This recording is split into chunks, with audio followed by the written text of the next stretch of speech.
تحفظ دین کا کارواں رواں دواں رواں رواں رواں رواں رواں رواں رواں رواں تحفظ دین کا کارواں رواں دواں علماء کا ساتھ دو آؤ سب کے سب یہاں علماء کا ساتھ دو آؤ سب کے سب یہاں. السلام علیکم ورحمۃ اللہ وبرکاتہ. الحمد للہ کفا وسلام علی عبادہ الذین اصطفى اما بعد فاعوذ باللہ من الشیطان الرجیم بسم اللہ الرحمن الرحیم.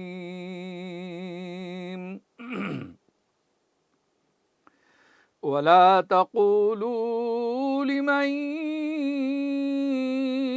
يقتل في سبيل الله أموات بل أحياء ولكن لا تشعرون.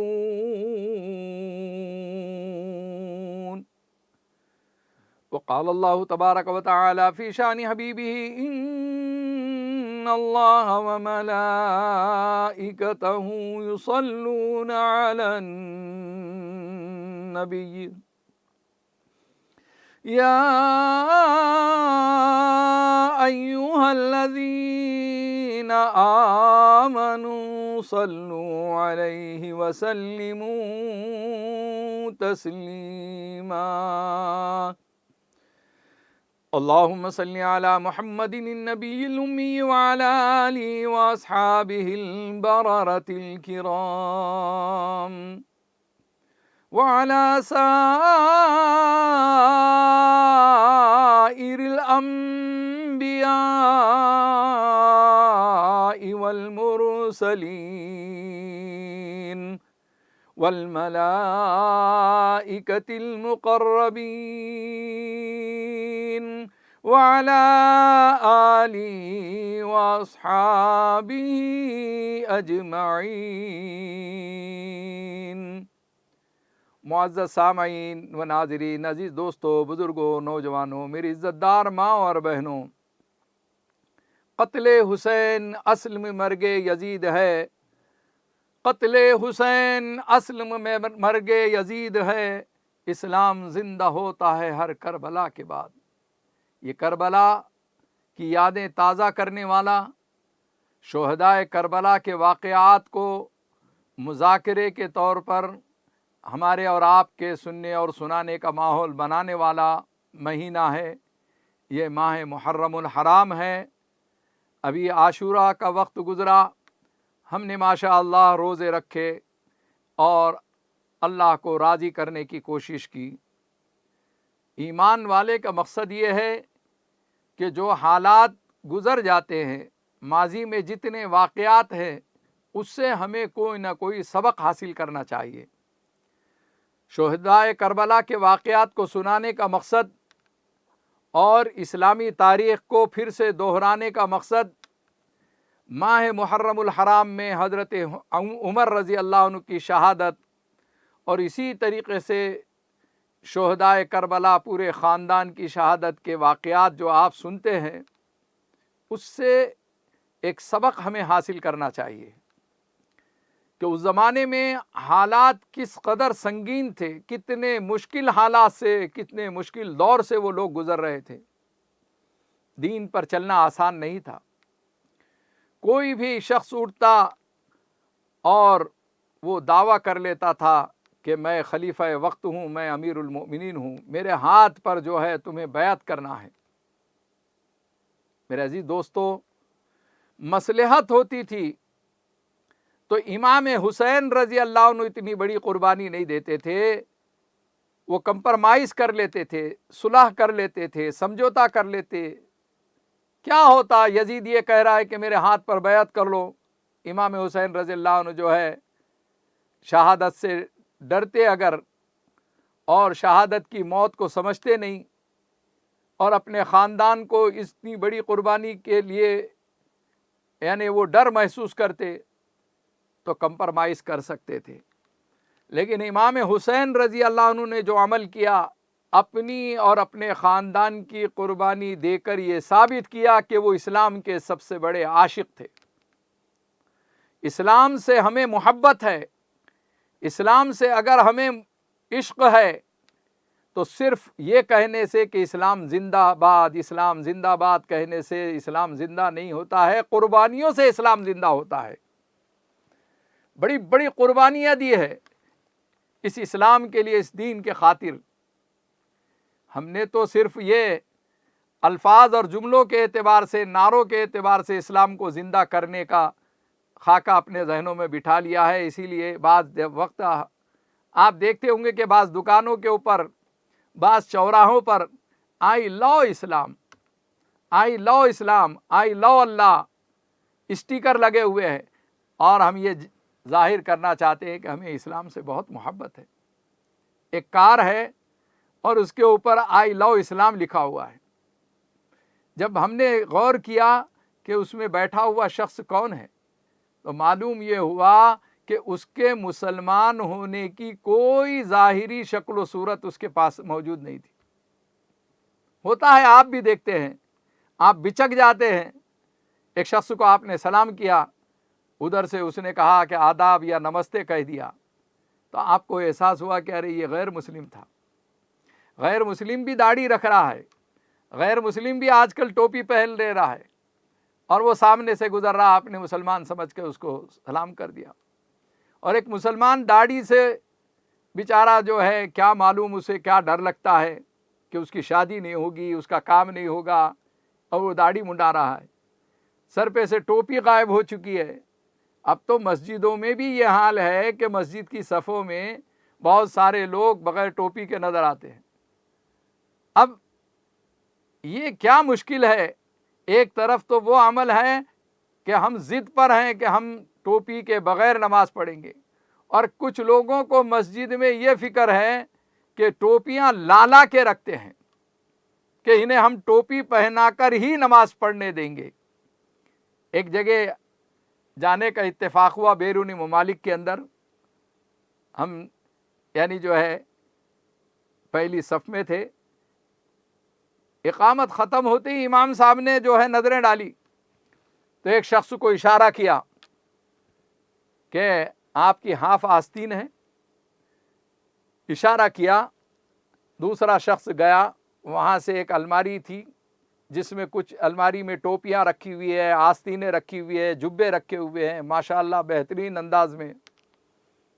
امام صاحب کے اشارے سے کے ساتھ ہی فوراً دوسرے شخص نے لا کر اسے ایک آدھی آستین دی، اس نے پہن لیا۔ ایک شخص کو دیکھا کہ وہ بغیر ٹوپی کے، اس کو اشارہ کیا، کسی شخص نے لا کر اس کے سر پہ ٹوپی پہنا دی۔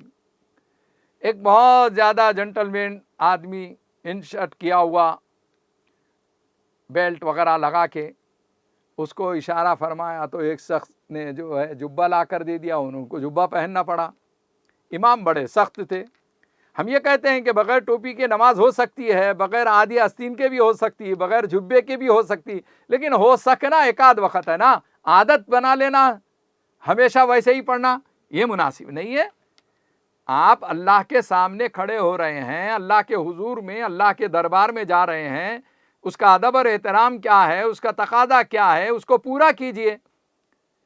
آپ نے دیکھا ہے اسلامی تہذیب و تمدن، اسلامی اخلاق، اسلامی کردار، تہذیب و تمدن جو ہے اسلامی ہو، اسی لیے تو علامہ اقبال نے فرمایا تھا کہ وضع میں تم ہو نصارہ تو تمدن میں ہنود۔ سارے رسم و رواجات ہنود کے ہیں، اور وضع میں جو ہے انگریزوں کی اولاد نظر آتے ہیں۔ اسی لیے فرمایا کہ وضع میں تم ہو نصارہ تو تمدن میں ہنود۔ یہ مسلمان ہیں جنہیں دیکھ کے شرمائے یہود، یہ مسلمان ہیں جنہیں دیکھ کے شرمائے یہود۔ ارے ہمیں تو دیکھتے ہی کوئی بھی یہ کہنا تھا کہ محمدی آ رہا ہے، نبی کا نام لیوا آ رہا ہے، نبی کا عاشق آ رہا ہے، نبی کا چاہنے والا آ رہا ہے، دنیا سے ڈرتا نہیں ہے، مخلوق سے ڈرتا نہیں ہے، لوگوں کی لعنت و ملامت کی پرواہ نہیں کرتا، وہ داڑھی اور ٹوپی میں آتا ہے، وہ صلحاء کے لباس میں آتا ہے، وہ سادے لباس میں آتا ہے، وہ ساتر لباس میں آتا ہے، وہ اللہ کے گھر کے اندر جب آتا ہے تو ٹوپی پہن کر آتا ہے۔ مجھ سے ایک شخص نے سوال کیا کہ بغیر ٹوپی کی نماز ہوتی کہ نہیں؟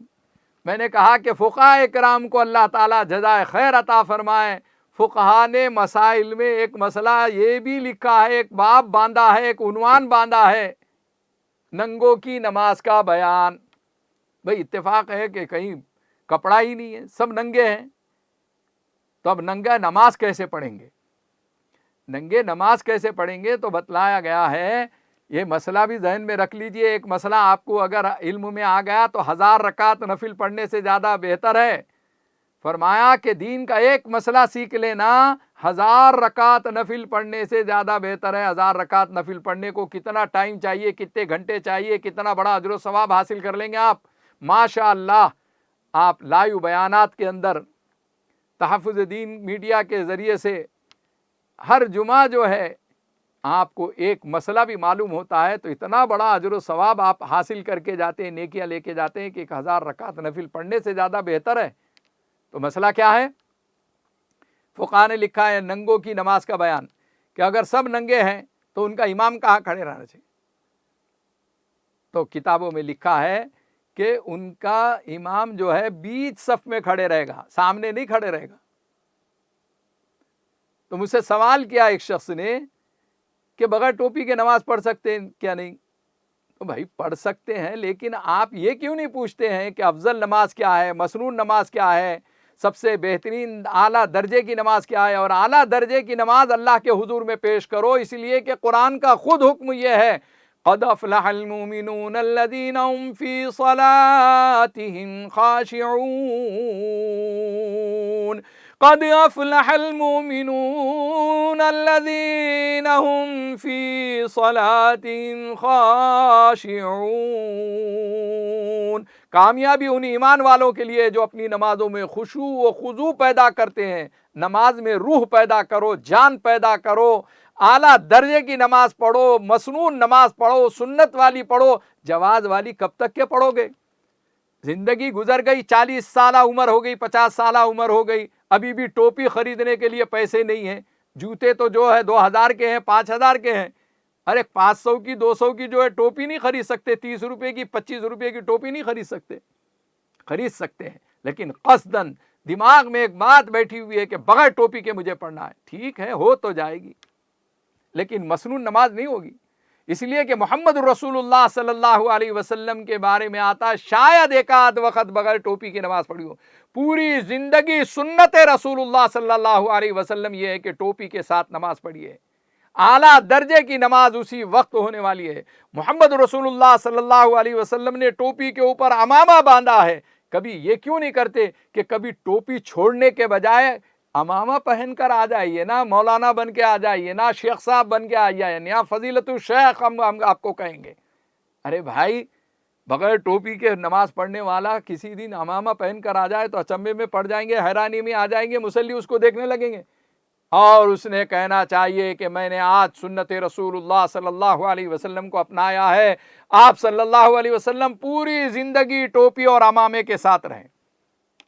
میرے عزیز دوستو، جواز کر تلاش کرنے میں یہ امت جو ہے زوال پر چلی جا رہی، زوال پذیر ہوتی جا رہی ہے۔ اعلیٰ درجے کا ایمان نہیں ہے، اعلیٰ درجے کی نماز نہیں ہے، اعلیٰ درجے کی سنتیں گھروں میں نہیں ہے۔ کب تک کے جواز پر؟ ٹھیک ہے کسی دن آپ کے پاس ٹوپی نہیں تھی، ایک آدھ مرتبہ پڑھ لیے، لیکن عادت مت بنائیے، عادت مت بنائیے۔ اور دوسری بات، مصلیوں سے میں گزارش کرتا ہوں کہ انہیں حقیر نگاہوں سے بھی مت دیکھیے۔ آپ بیچارے کی مجبوری ہے، چل جان دیجیے، کسی مجبوری سے بغیر حقیر نگاہوں سے دیکھنے کا ہمیں جو کوئی جواز نہیں، کوئی اختیار نہیں۔ ٹھیک ہے، اس کا عمل ہے، لنا اعمالنا ولکم اعمالکم، اس کا عمل، اس کے ساتھ ہمارا عمل ہمارے ساتھ۔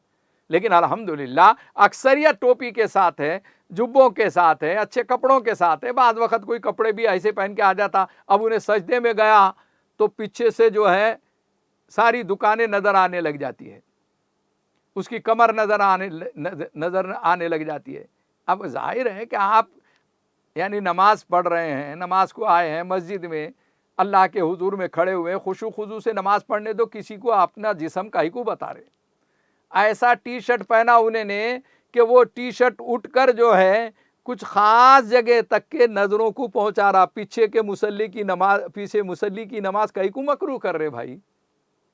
ایسا ٹی شرٹ پہن کے کاہی کو آیا، ایسا لباس پہن کے کاہی کو آیا؟ آپ اللہ کے گھر میں آئے، اچھا لباس پہنو، اچھی طریقے سے، اچھا پاکیزہ، اچھا بہترین صلحہ کا لباس پہنو اور اللہ کو بھی راضی کرو اور دل بھی تمہارا خوش ہوتا ہے۔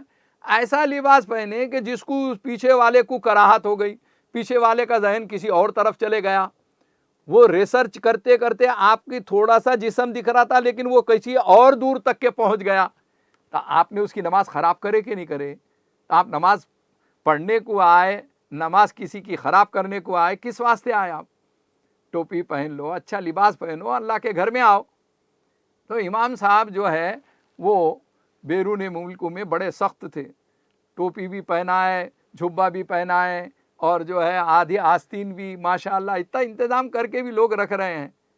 ہمارے پاس جھبے رکھ دیے تو چوری چل جائیں گے، ہمارے پاس جو ہے آدھی آستین رکھے تو وہ بھی چوری چل جائیں گی، اچھی ٹوپی رکھے تو چل جائیں گی، اس لیے لوگوں نے بھی ٹوپیاں ایسی لائے ہوئے ہیں کہ یہ پہن کے انہیں باہر جا ہی نہیں سکتا۔ لیکن میرے عزیز دوستو، اچھی ہی ٹوپی پہنائی، نیت کر لیجئے لے کے چلا بھی گیا تو زندگی بھر پہنے گا۔ تو کامیابی ان ایمان والوں کے لیے، قد افلح المؤمنون الذین هم فی صلاتهم خاشعون، کامیابی ان ایمان والوں کے لیے جو اپنی نمازوں میں خشوع و خضوع پیدا کرتے ہیں۔ خشوع و خضوع والی نماز ہو تو میں یہ عرض کر رہا تھا کہ فقہاء اکرام کو اللہ جزائے خیر دے، انہوں نے ننگوں کی نماز کا بیان بھی لکھا ہے، ایک باب باندھا ہے، ایک عنوان باندھا ہے۔ تو میں کہا کرتا ہوں کہ ہم سے یہ پوچھ رہے ہیں وہاں آپ کے بغیر ٹوپی کی نماز ہوتی کہ نہیں ہوتی؟ ہم تو کہتے ہیں کہ بغیر کرتے اور پائجامے کی بھی نماز ہو جاتی ہے۔ اگر آپ کے پاس کپڑا ہی نہیں ہے تو ننگے نماز پڑھ لے سکتے ہیں آپ، لیکن کپڑا رکھ کر، ٹوپی رکھ کے بغیر ٹوپی کے پڑھنا یہ کوئی عقل مندی بھی نہیں ہے۔ اس لیے میرے عزیز دوستو، یہ چھوٹی چھوٹی چیزیں ہیں، اس پر شدت بھی نہیں ہونا چاہیے اور اس میں سختی بھی نہیں ہونا چاہیے، لیکن اس کے لیے کوئی راہ نکالنا چاہیے کہ سنجیدگی سے اس نوجوان کو سمجھائے کہ اعلیٰ درجے کی نماز اور مسنون درجے کی نماز اللہ کے حضور میں پیش کرو۔ کربلا کے میدان پر ہے، اب امام حسین رضی اللہ عنہ کی نماز کی نقل کر لو، جنگ ہو رہی ہے، ایسے جنگ کے میدان میں بھی لوگ جو ہے یزید کے لشکر میں سے نکل کر آتے ہیں کہ امام حسین رضی اللہ عنہ کی اقتداء میں ہم نماز پڑھ لیں گے۔ میرے عزیز دوستو، اندازہ لگائیے، نماز اعلیٰ درجے کی ہو، اچھے امام کے پیچھے ہو، نماز رسول کے پیچھے ہو، اس جذبے کے لوگ وہاں پر تھے۔ نظریہ اختلاف رائے ضرور تھی لیکن امامت کے لیے وہ یزید کو پسند نہیں کر رہے تھے، امام حسین رضی اللہ عنہ کی صف میں آ کے کھڑے رہ کر وہاں نماز ادا کر کے پھر چلے جایا کرتے تھے۔ جنگ و جدال میں، دشمنی میں بھی لوگوں کا ذہن جو ہے ایسا رہتا تھا کہ اسلام اور دین کو مقدم رکھا کرتے تھے۔ آ گیا عین لڑائی میں اگر وقت نماز، آ گیا عین لڑائی میں اگر وقت نماز، قبلہ روح ہو کے زمیں بوس ہوئی قوم حجاز، قبلہ روح ہو کے زمیں بوس ہوئی قوم حجاز، ایک ہی صف میں کھڑے ہو گئے محمود و ایاز، نہ کوئی بندہ رہا نہ کوئی بندہ نواز۔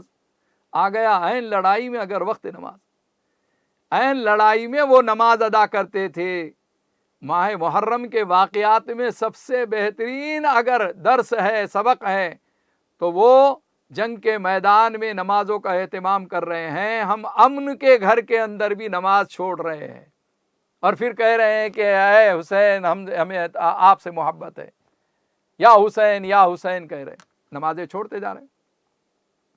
کربلا کا قتل عام ختم ہو گیا، یزیدی فوج امام حسین رضی اللہ عنہ کے سر کو